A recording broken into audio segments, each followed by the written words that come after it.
Hello everyone, welcome to High Performance Computing Advanced Scientific Computing course. I am here for lecture 12, Lattice Boltzmann and CFD applications. Following our outline of the course this year, which is CFD special, so we have lecture 12. Let's in the beginning have a review on the previous lecture. In lecture 11, we discussed the deep sequence models uh, from deep learning in the fluid dynamic and CFD application, which it's intertwined with HPC because of two major reasons. One of them was large data, which is required computing power, and also in the most application we need a large deep learning model for the sequential model, which also make it require the computing resources to train the model and then see the prediction how it's working. We talked about the importance of the prediction in the fluid dynamic. In fact, in the fluid dynamic, we have unsolved problem. It's called turbulent flow, and we discussed this matter from the second part of the course, which we started with introduction to the CFD. As we said, in the turbulent flow, currently the researcher using some limited analytical approach. There is experimental and the other numerical approach, which is called CFD. With combination of these three different categories, still it's unsolved, and there is a lack of knowledge about the turbulent flow. In only in 1941, there is a hypothesis from Kolmogorov which explained uh, how the process of the uh, different scale in the turbulent flow, which it's mean how the large scale transfer the energy to the small scale. However, these hypotheses have a specific assumption. For example, the flow should be isotropic. However, in the most application, it's anisotropic. And also about the large scale, which is most complex part of the turbulent flow, is still there is not much known about it. Then we explained how we can use the deep learning in for the turbulent flow. We specified we need to determine a connection between the data from the flow field and the architecture of the deep learning model.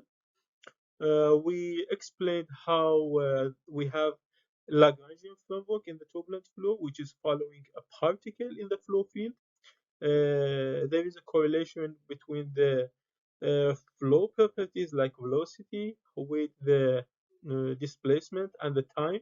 So we can assume this data is the time series or sequential data. Therefore, we can define a connection between these sequential data and the sequential model of the deep learning, and using this data to train a model and see how it's working with the prediction.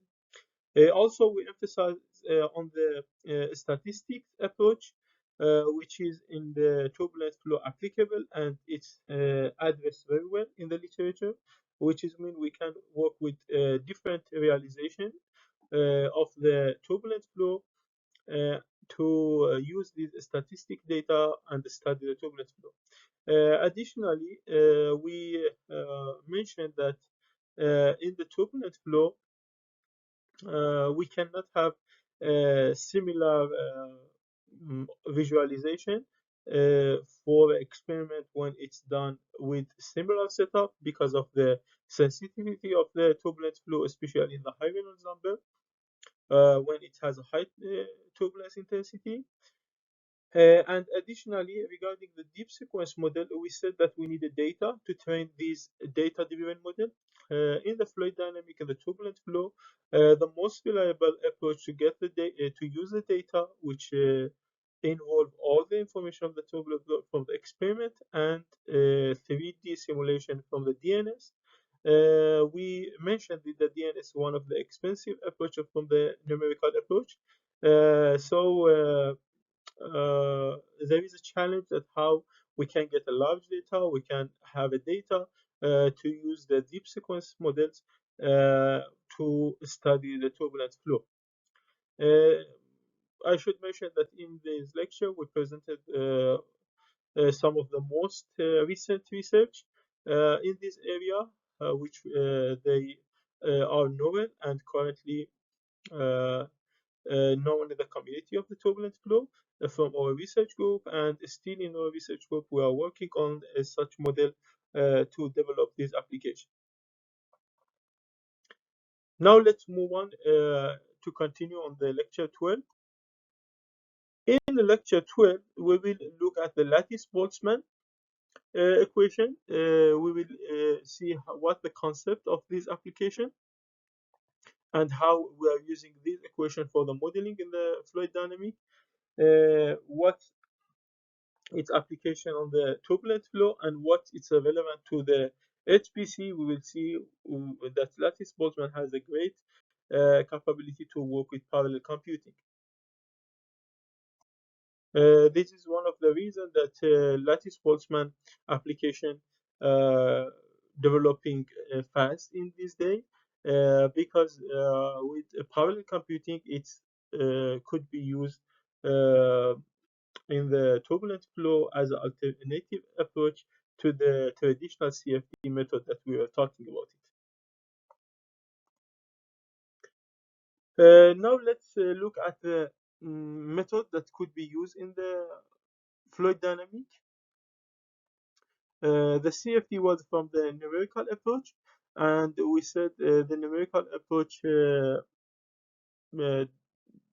should we defined that when we looking on the turbulent flow, we presented three main approach runs, LES and DNS, and we said the limit of each one, especially about the HPC resources which is needed for the DNS to get the exact solution.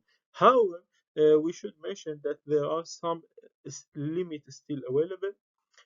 For example, in the turbulent flow and in the fluid dynamic area, we have type of the flow is called multi-phase flow, and also we have a particle laden turbulent, which is mean the flow has two phases of the substance. For example, a solid particle in a flow, the interaction between these particles and the flow is very complex, in addition to complexity of the turbulent flow, which is unsolved. Then it makes it very difficult to make a simulation of this, especially about the computing.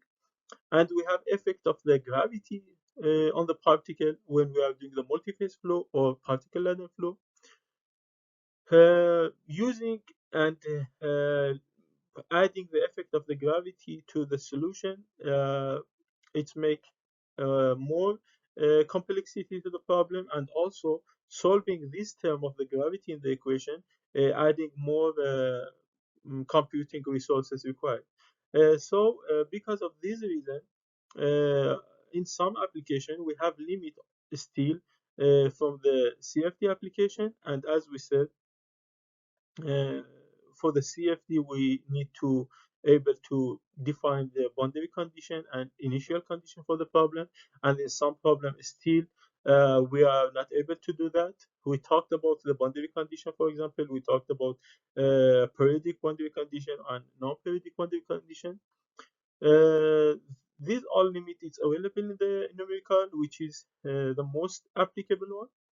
Experiment also we point to limit and obstacle in this approach, especially about the cost and about the scaling. We are not able running the experiment for many studies, especially about the cost and also about the devices and the scale and some environment that required to uh, generated for the experiment.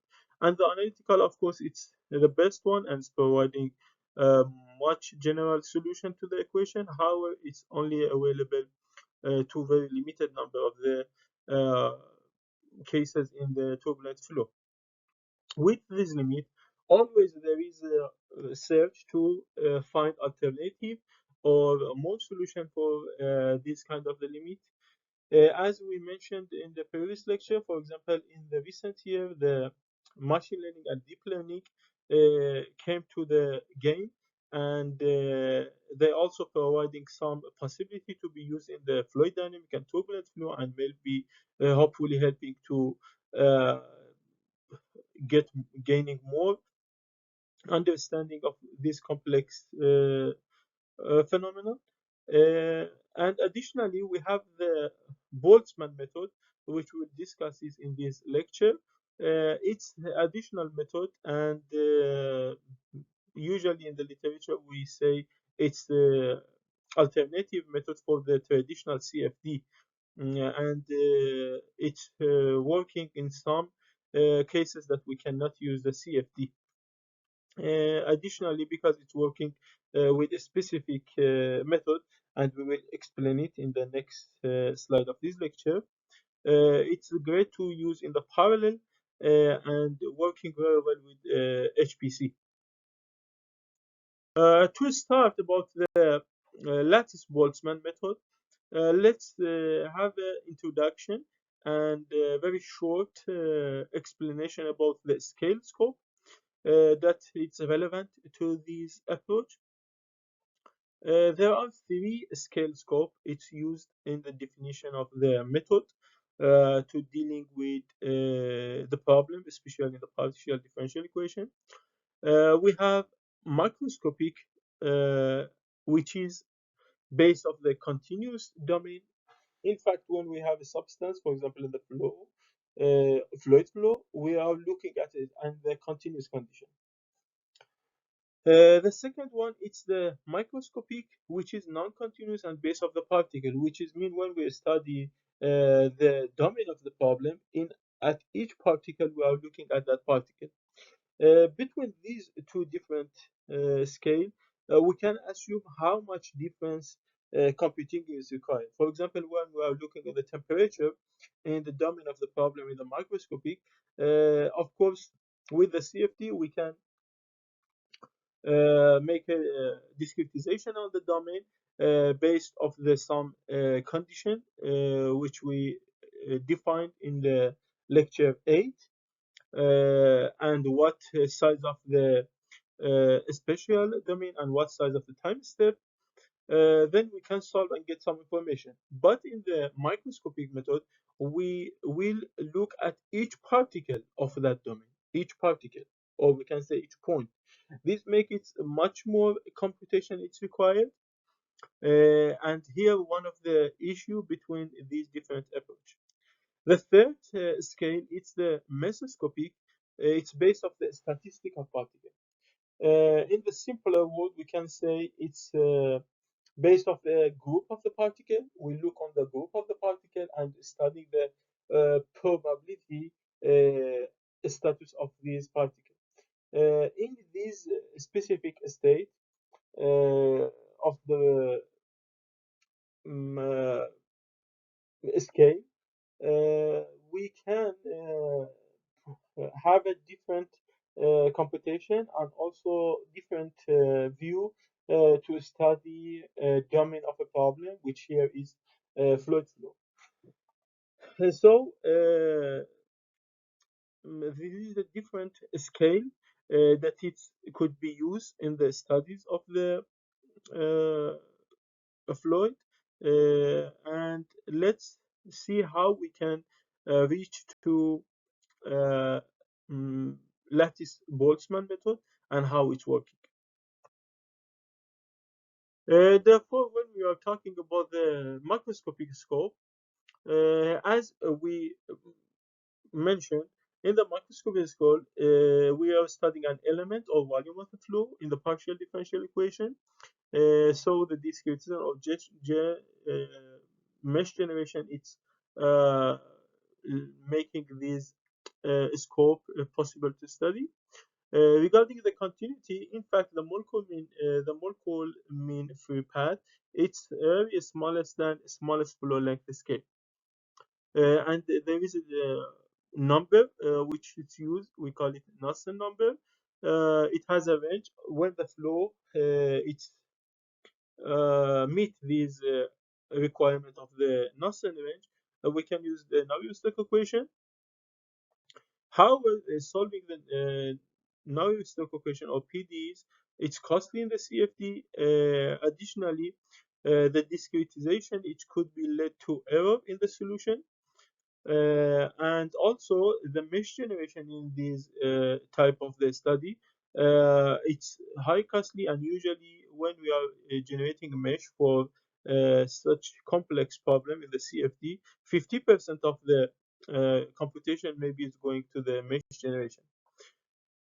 Additionally, it's limited to some environment like the frozen medium. We can't use this approach in this area. When we look deeply to the microscopic approach, as we said, we have look at a particle motion. So we have particle governing motion. Uh, then we can have the whole flow motion. It's based off the molecular dynamic approach, and explaining the particle based off the Newton's second law for single particle, and the solving the problem with this approach high accuracy. However, the computation is very costly because we are doing the computation for every single particle, and therefore, because the computation for all the particle of the problem, it's make it so costly. Therefore, this method is limit to the short period of the study, and only limited for few million of particles. Uh, This one of the limit for this approach, and we cannot use it for every problem or large problem, and only for limited studies. However, the advantage of the microscopic approach, it's easy understanding and easy programming because we are doing it for every single one. Then we extend it to the whole flow motion. But because of this limit, let's look at the mesoscopic one. Thus, we can see the mesoscopic approach, as we said, it's not on the based on the element of the flow and not based on the particle. It's based on the statistic view. In fact, it's when we uh, determine the microscopic one is based on the particle, but here it's based on the statistic view, not exactly the single particle. It's working with long period and large data set, so it's solving the matter that we had in the microscopic one. And the goal is understanding the average of the properties and probability distribution.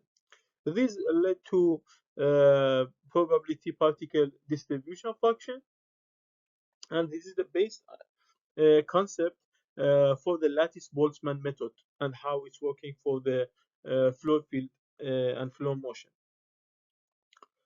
Then we can say the mesoscopy approach is between the microscopic and macroscopic approach.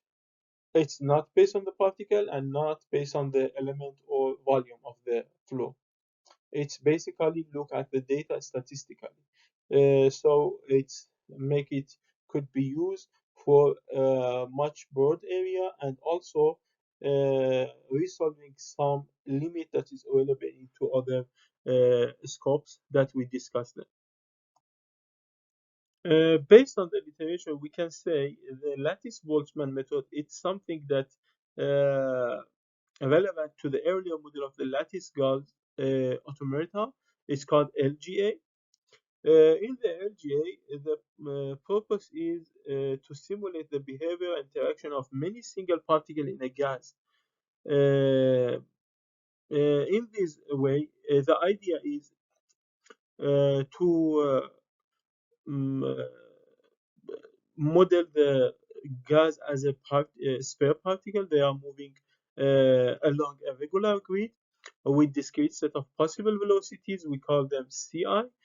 For each particle, the collision between the particle is handled by a set of elastic collision rules that must conserve the system quantities of mass m and momentum p. This is the base idea when we explain the LGA. Therefore, we can see here in this slide how, based off the specific grid, we can define motion of the particle and find a collision between them. And before the collision and after the collision, what's happening? And we will explain it based off the Lattice Boltzmann equation. Regarding the LGA method, it has different models suggested to simulate the gas particle. One of them, HHP model, which was proposed by Hardy, Pomo, and DePazis in 1973. This grid is working in 2 dimension, not 3 dimension, so it's only covered 2 dimension. And for each node, there are 4 neighbors, which make the particle has a 4 option of the velocities in 4 directions. And in each time step, when the particle is moved in the next time step, there will be uh, a conserved mass or momentum examination. When the number of the particle and the total velocity of all particles in the node uh, examined before and after the collision, there will be decision to see what the status of the conservative mass and momentum. This is the base of the idea. However, because of some limit on this ritual, for example, the collision between 3 or 4 particles cannot and does not result in the change of the configuration, and the particle stream on as if no collision occurred. Also, when 3 or 4 particles meet in the same node, the only configuration that satisfies conservation of mass and momentum is the same configuration as before the collision. So there are some statement we need to use in this HHP model, and it's also limited this model in some applications. As we said, HHP model has some advantage and some disadvantage. Regarding the disadvantage, most of the disadvantage is relevant to microscopic scope of this model, which cannot be said that it's complete equilibrium.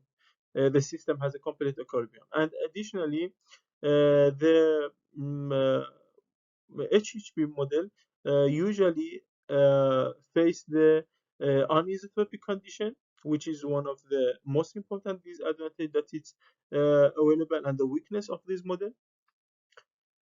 Uh, Also, the microscopic state of the system, it's always changing. You can see much more weakness and disadvantage of the model. However, although these disadvantage is available, in some application it's working, and it has some advantage that they are listed here. The another model, we can say the next generation for the LGA, it's FHP model, which is proposed in 1986. It's in fact resolved some limit of the HHP, and it's changed the grid, we can say, from square lattice to hexagonal lattice, and these make it's working for incompressible equation. Uh, and as we can see in this model, each in the FHP model, the velocity vector getting 6 direction based off the lattice that is defined in this model. This is the difference that is presented in this model. However, it has some more advantage and resolve some limit. For example, one of the weakness of the FHP model, it's dealing regarding the getting the microscopic quantities. In fact, because these models they are based of the microscopic scope, so finding the microscopic scale of quantities, it will be difficult because in the microscopic, the system is subject to the random fluctuation, and these random fluctuation are disappear in the continuum limit. Additionally, the problem with the statistical noises is remain in this model. However, it's resolved some limit of the previous model, as we said, and it has a much more application than HHP. But this definition of the lattice, it's led to the idea how the lattice Boltzmann equation could work based of the idea of the mesoscopic. So here we can see one of the model for lattice Boltzmann method. We can see each particle has uh, different velocities, and it's based off the probability distribution function with the quantity explained here. X is the equation, t is time, and p is the momentum. And we are looking for the conservation uh, status for these uh, quantities. And the base concept here is the quantity of the particle will be equal before and after the uh, external force uh, if there is no collision, and also if collision is happening there will be different quantity of the particle and before and after the collision. So this is the most important uh, fundamental that should be used in the lattice Boltzmann method, and we will see how this configuration is working on based on this equation. Then, as we said, the collision here is the matter of what is happening after the collision and before the collision. If the collision is available, there is a probability distribution function, which is because of the difference between before and after the collision.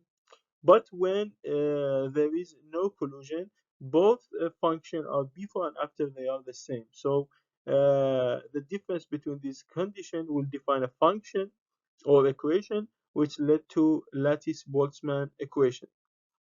And in this equation, in fact, it's ignore the external force, and when the external force will contact, there is a different categorization and setup of the equation, and we will discuss this more. We can say the lattice Boltzmann has a based on the theory uh, concept from the Maxwell from 1859, which said doesn't matter to study the individual particle behavior.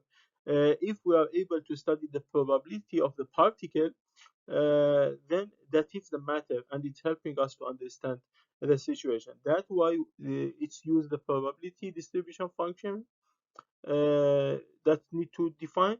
And also in this type of the study, there are three independent variable: position, time, momentum, and could be velocity or momentum.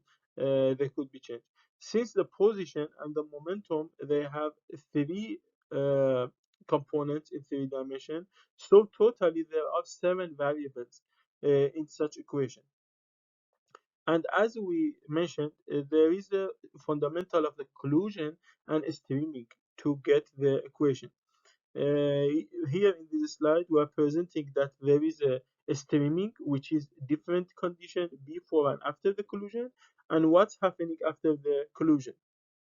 These difference lead to equation, and in this green box, you can see the Boltzmann equation, how it look like. There is a gradient of the distributed function, and how it's led to a function of the difference between before and after the collision. Regarding the function of the distribution, or a function that defining the lattice Boltzmann equation, if it's equal to 0, which can we say in the lattice Boltzmann equation, if the right hand side is 0, which is mean no collision. It means the state of the particle condition before and after the collision, it's same. This condition could be happened in some fluid. For example, here we have some example, very less density, when we have very few particles, and when the Knudsen number larger than 10, which means the particle doesn't have interaction. And also in the very dilute fluid, this could be happening. But we should mention that this equation has no microscopic properties such as viscosity, heat transfer, and etc., which are important, for example, the viscosity. So we need an approach how to get this information uh, from these mesoscopic equation. Looking at the Boltzmann equation, we can say the uh, probability distribution function on the right hand side. It's the key concept in this equation, and defining this function will solve the equation for every problem. For example, there is a Maxwell-Boltzmann distribution. It's defined for this function, and you can see it here, which is using the local equilibrium for the particles. Also, there is another operator. It's called BGK operator. It's suggested in 1954 as an operator to define this function when the collision is happening. And also, the another point is how we can define the properties of the flow, the macroscopic quantities. We can see with uh, integral of the probability function, we can get this point. You can see how we can calculate the mass, the momentum, and the energy, and we can get the flow velocity from this equation. Then this is the method that how we can get the macroscopic quantities. Let's have a review on some feature of the lattice Boltzmann equation.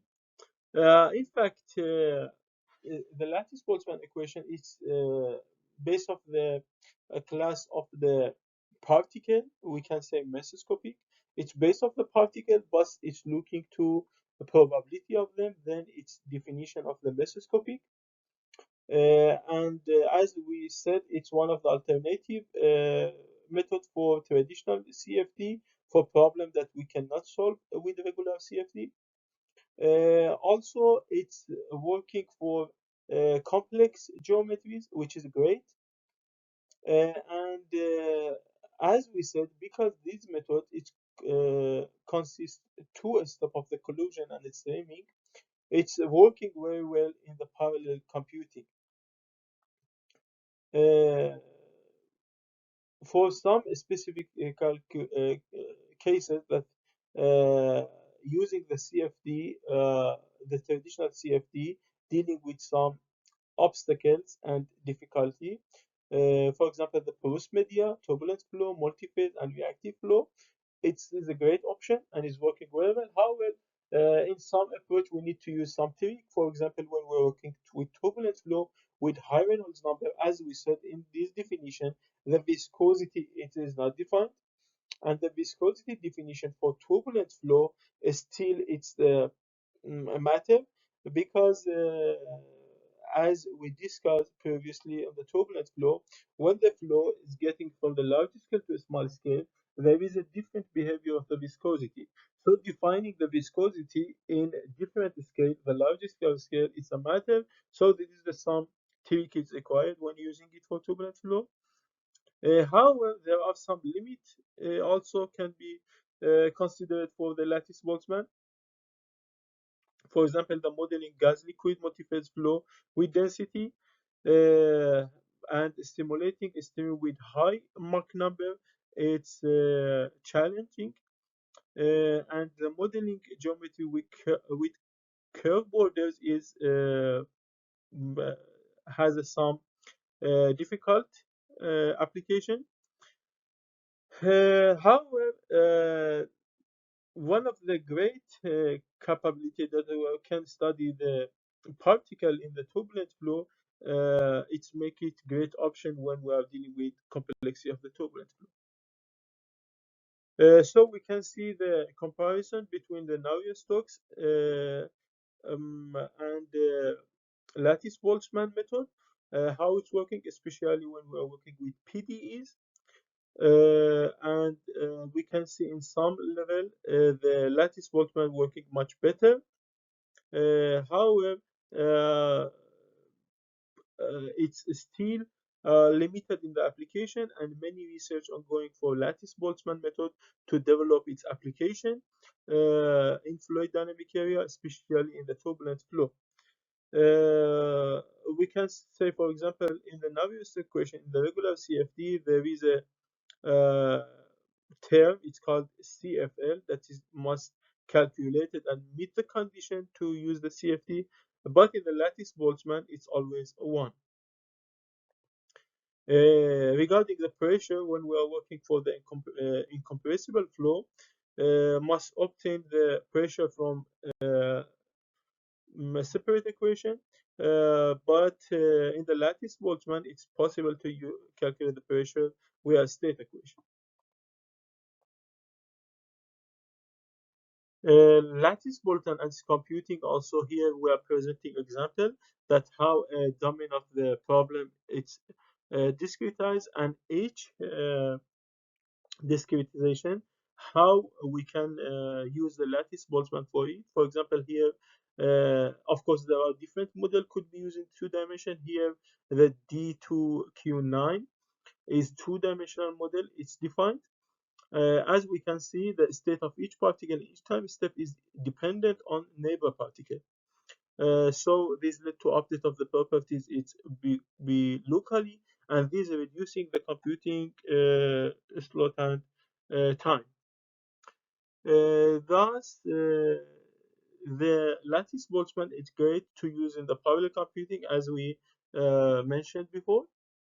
Regarding the model that could be used, there are very different definition for the model for 2-dimension or 3-dimension, and based off the problem and the geometry and the dimension, we need to select the proper.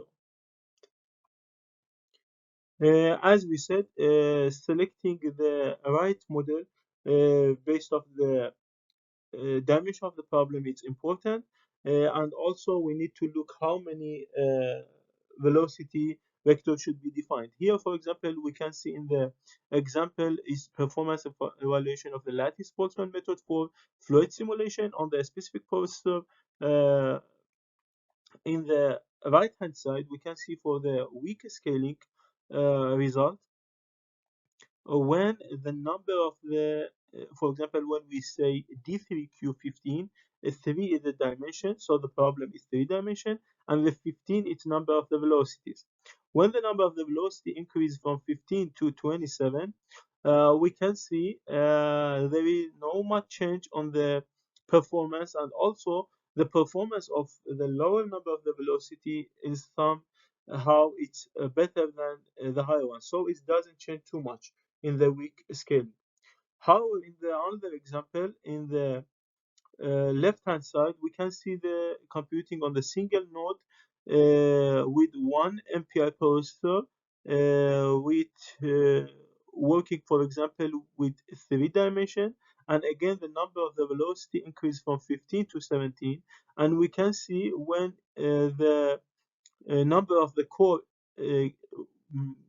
get higher than 40 to 50, the model with larger number of the velocity, 19 and 27, is working much better than 15.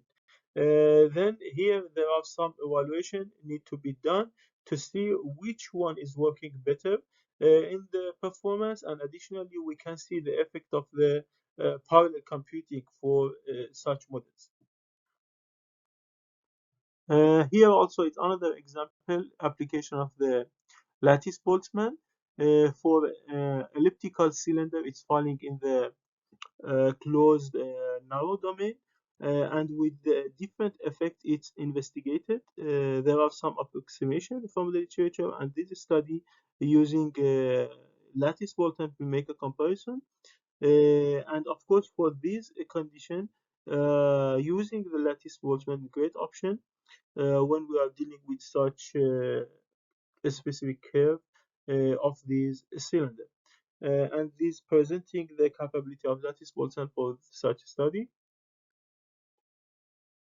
So here we finished this lecture for Lattice Boltzmann and CFD application. As we said, it's a short lecture, and we tried to have introduction to this approach.